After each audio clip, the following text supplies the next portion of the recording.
this is my homemade go-kart. In this video, I'll be showing you my homemade go-kart. It's not speedy, it's my go-kart version 1. I'm working to develop plans for a go-kart that will be cheap and really easy to make for anyone. And this is the first step, which was making a go-kart that could move at all. I'd never built a go-kart before, so this is my first attempt. So before doing anything else, I first built a soapbox car. That's just a car that you push downhill. And as you can see in this video, it works fine. It's not particularly fast going down a pretty significant sized hill here, but it demonstrates the important principles I was looking to figure out, including the steering and the frame itself, as well as the wheels and how I was going to build those parts.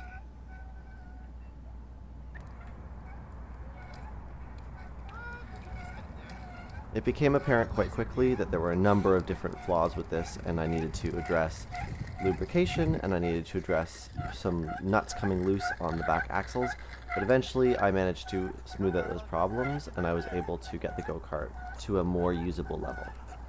So in this video, I'm going to first show you some of the early changes I made, followed by a brief description afterwards of all the different parts and the final build that I ended up building. And then I'll put up some more video of me driving in the actual go-kart.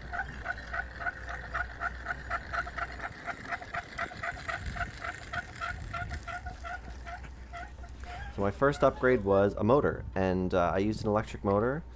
It worked okay. This was a very slow first test, but later on I upgraded to bigger batteries and some pulleys to give me a higher gear ratio, and that is what eventually allowed me to do this, which was pushing my car across my deck with me on it. And that was a big accomplishment that day.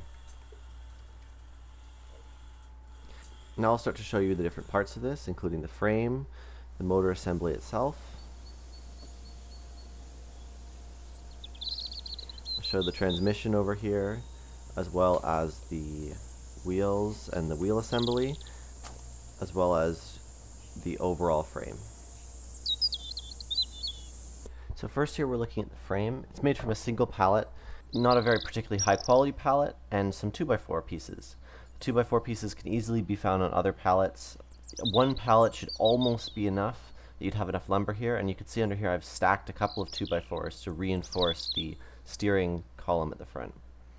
So the pallet itself I left mostly intact in order to use what was already built there. It's made of nailed together wood, of course, which I could take apart and rebuild a frame myself. That might be marginally more efficient, but it's easier this way just to leave the pallet as is and continue on.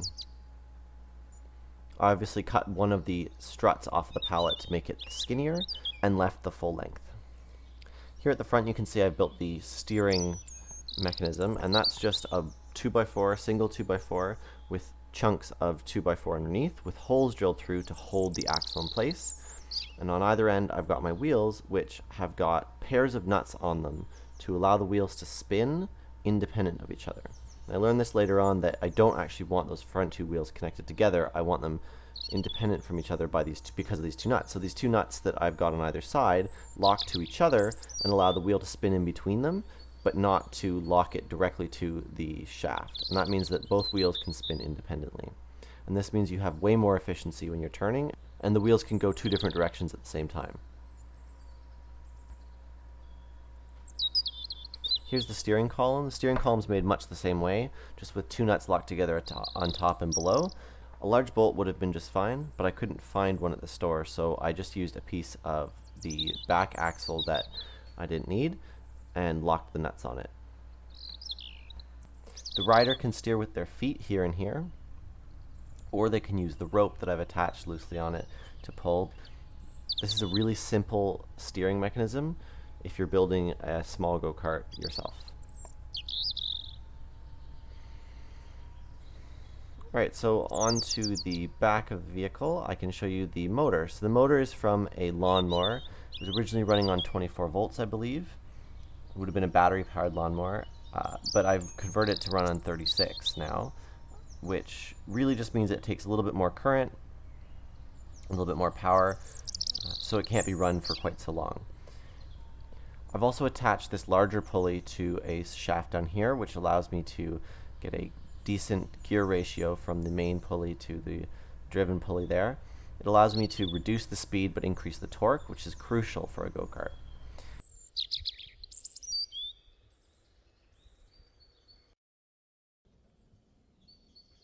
And you can see behind here as well, I've got a length of shaft that connects this large pulley to a smaller pulley, which then goes to an even larger pulley below.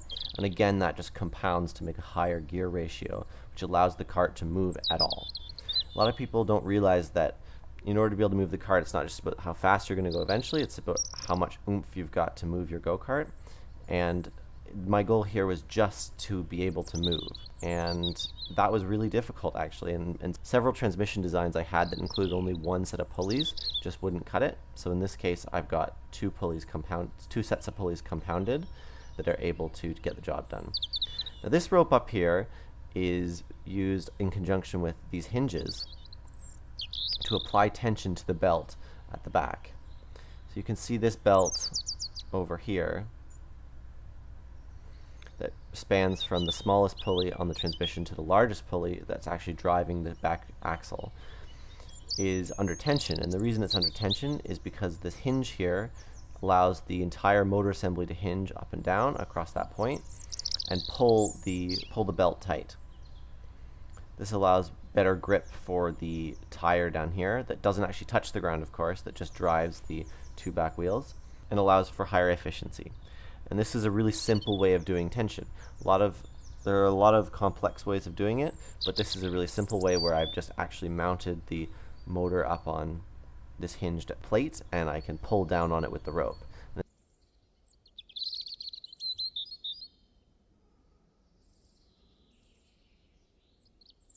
As you can see here, I can tip it back and forth and change the tension on the belt. This is also really useful if I'm ever taking the car out or putting it back in my car, as well as pulling it around, say, through a parking lot to find a good spot to drive it, because I can remove the back axle from the drivetrain, and thus I can roll it freely along the ground.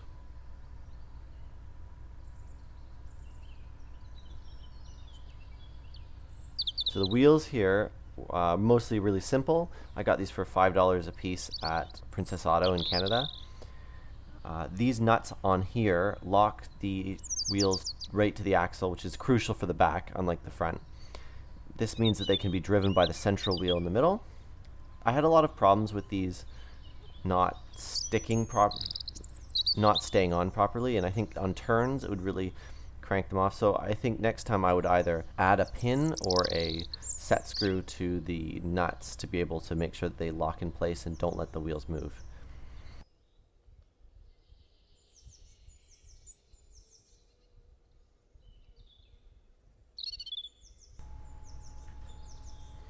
Onto the electrical system, it's quite simple. I use vacuum cleaner wire as my primary cable in this. And the reason I picked it was because I know that vacuum cleaner wire can get hot and it can provide a lot of current to vacuum cleaners, 15 amps at 120 volts, which is a lot of power, and I know that each slice of cable that I took contains 2 strands of wire. So I doubled them up and used the hot and the neutral wire, twisting them together, and put those inside of a crimp. And the crimps are just blue, and they've got little eye hooks through the middle that you can attach to things easily. Here I've also taken some slices of sheet metal to connect to my batteries. These are just regular Makita drill batteries. If you don't have Makita drill batteries, you can use any kind of drill battery you want. I found it was easiest to use drill batteries rather than lead acid batteries or any other kind of custom lithium ion battery, because I found that these were easy to find at the dump for free and that I could salvage them really easily.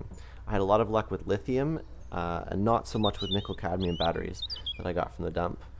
The lithium batteries tend to be in good shape and are thrown out because their protection circuits are gone, and that means it's really easy to just grab one of these batteries from the dump and replace it if it goes bad. If you wreck the battery, you just go back and get a fresh one. Batteries were one of the hardest things to find for a go-kart like this. I found that the easiest place to look was at the dump. I found that there were lots of batteries just waiting to be thrown away there that were actually not too difficult to restore, and I have videos on restoring lithium, nickel cadmium, and lead acid batteries on my channel. There's lots more on YouTube as well that you can find, but it's definitely a good source of batteries that are really cheap and plentiful and that you can replace as much as you need. I used a light switch here for the on-off switch for the go-kart, and that's about it. The batteries are wired up either in parallel or in series, depending on whether you need more torque or more speed out of your go-kart. So generally what I do is I build the mechanical system, which is really hard to alter afterwards, and then I can change the battery setup between 1 or 2 batteries in this little case here, and that can change dramatically how much power the kart has to speed up and slow down, and also to have higher or lower torque.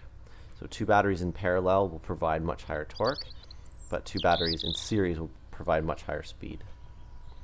I also just use some stove nuts and bolts to connect the eye hooks together on the crimps on the end of the wires, and that was a really simple way of doing that. And that's pretty much the electrical system. The electrical system was actually really simple, and I think turned out a lot simpler than had I tried to use a gas engine or something like that, which would have required a clutch and a lot more work figuring out mechanical problems, which are harder, in my opinion, to solve on something like this than electrical problems are. So some final things I think are worth mentioning are that this part here is a particularly unique one that I'd have no idea where you might go to buy that. It's actually quite an easy part to make. It's just a couple of bearings in the middle, here and there, and then some big pulleys, some pulleys on the outside. And these are just standard V-belt pulleys. You can buy them at the store. I got these just in a garage that I was cleaning out, and I saw them and I knew they'd be perfect for this. I also built this belt tension over here that didn't end up working in the end, but the intention is to push down on the belt here and to again increase the efficiency, allowing the motor to drive the bigger pulley there without skipping so much. Much like over here with the rope tensioning system for this belt. But it didn't end up working because the spring, I ended up losing the spring, and it kept catching on the belt, so I decided to just move it out and take the loss in efficiency and leave the belt a little bit slack. It also can help to prevent the motor overheating. Down here I added copper bushings into the wheel wells, so rather than just letting the threaded rod grind against the wood, I thought that it would be smart to add some sort of bushing that could be easily lubricated. So I have some copper pipe in there. I think it's 3/4 of an inch, and it fits around the 3/4 inch threaded rod shaft, and they just keep the shaft running more smoothly and allow for less energy to be lost in the frame before it even hits the pavement.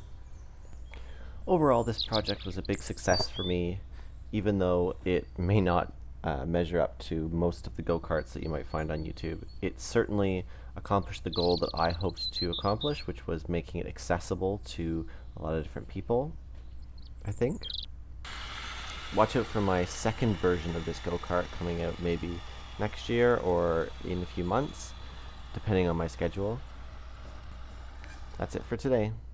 Thanks for watching.